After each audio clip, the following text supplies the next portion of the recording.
बहुत से लोगों ने सुना होगा कि वैराग्य, ये जो वैराग्य शब्द है, बहुत लोगों ने सुना होगा वैराग्य शब्द के बारे में। लेकिन ज़्यादातर लोग वैराग्य शब्द के बारे में परिचित भी होंगे, और बहुत से लोग ऐसे भी होंगे जो वैराग्य शब्द से परिचित नहीं होंगे। तो आज हम वैराग्य शब्द के ऊपर ही चर्चा करेंगे कि वैराग्य शब्द का अर्थ क्या होता है।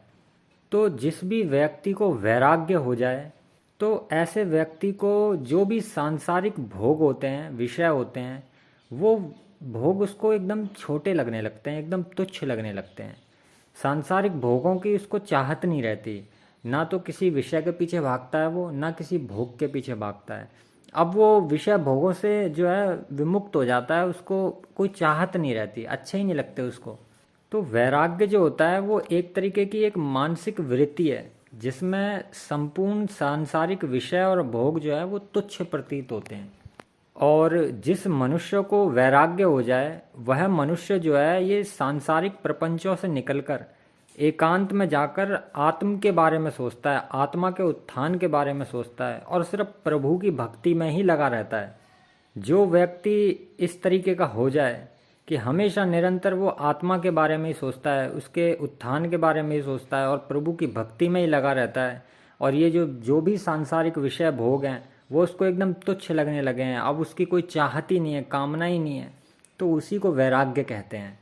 और पहले के समय क्या होता था कि प्राचीन काल में लोग किसी भी आश्रम अवस्था में वैराग्य होने पर जो है संसार से विरक्त होकर और जंगलों में घूमने चले जाते थे, जंगलों के अंदर विचरण करते थे और आत्म साधना करते थे, और एकदम दृढ़ होकर आत्म साधना करते थे। ये नहीं है कि सुबह तो आत्म साधना करने के लिए बैठे हैं और शाम होते होते वापस घर पहुंच गए, ऐसा नहीं। वो वैराग्य ले लेते थे, बिल्कुल वैराग्य हो जाता था उनको, उनको सांसारिक भोगों की कोई इच्छा ही नहीं रहती थी। और वैराग्य का मतलब ही यह है कि संसार से विराग, और जिस भी व्यक्ति को संसार से विराग हो जाए, उसी स्थिति में जो है संन्यास जो है ग्रहण किया जाता है। और वही व्यक्ति जिसको वैराग्य हो गया हो, वही सन्यासी भी बनता है। और काफ़ी लोगों को क्या होता है कि ईश्वर हो या उनके गुरु हों या उनके कोई इष्ट देवता हों, तो इनसे जो है उनका काफ़ी ज़्यादा प्रेम संबंध होने की स्थिति में भी वैराग्य हो जाता है।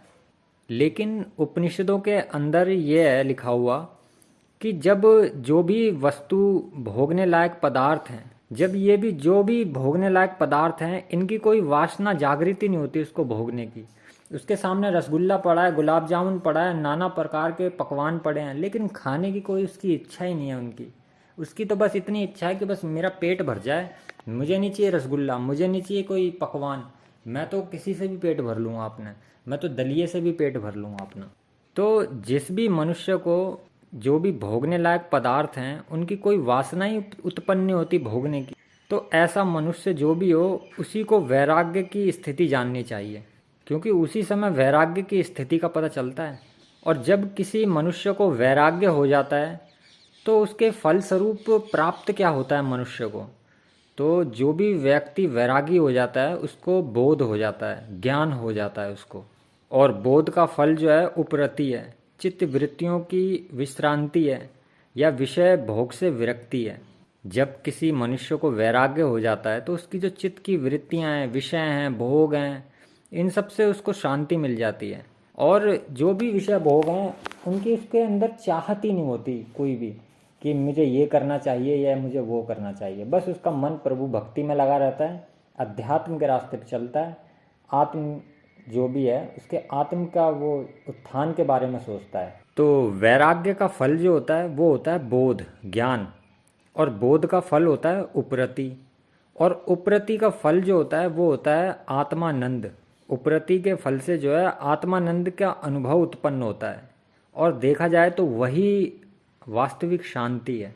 गीता में भी भगवान श्री कृष्ण जी ने कहा है कि मन जो है वो अत्यंत चंचल है और बहुत ही मुश्किल से वश में आता है। किसी के भी मन को वश में करना बहुत ही मुश्किल का काम है, क्योंकि मन जो है एकदम चंचल है, इधर से उधर, उधर से उधर उछलता कूदता डोलता है।